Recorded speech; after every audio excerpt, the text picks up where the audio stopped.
Hello, Amir here. I have designed an interactive visualization in Python. Uh, this is the dataset for weather in Murray.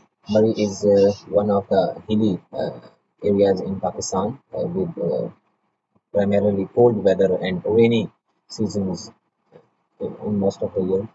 This is the dataset. This is for 4 years, from 2000, the January 1st, 2020 until December 31st, 2023. We have the data for precipitation, the maximum temperature, the minimum temperature, the wind speed, and the weather. Uh, the status of weather, whether it was rainy or drizzle, or snow, or sunny day. So we have this data. This is a CSV file, and this is located in my folder over here. This is the folder path. This is the file location. This is the script. I have used the Altair library, the Pandas library, and IPython. Yeah.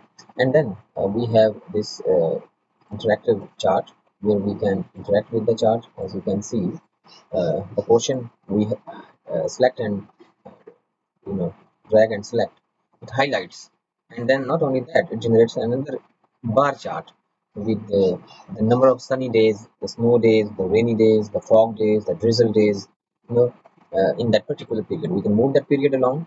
For example, if we want to see only for the Junes of the 4 years, we can drag and select this much area, and we can see that this is the June's weather for 4 years. This is the July's weather for 4 years. This is the September's weather for 4 years, right?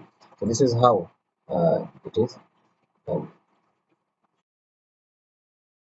Everything updates. We can drag and select, and we can unselect everything, and now it shows the data for the whole of the 4 years.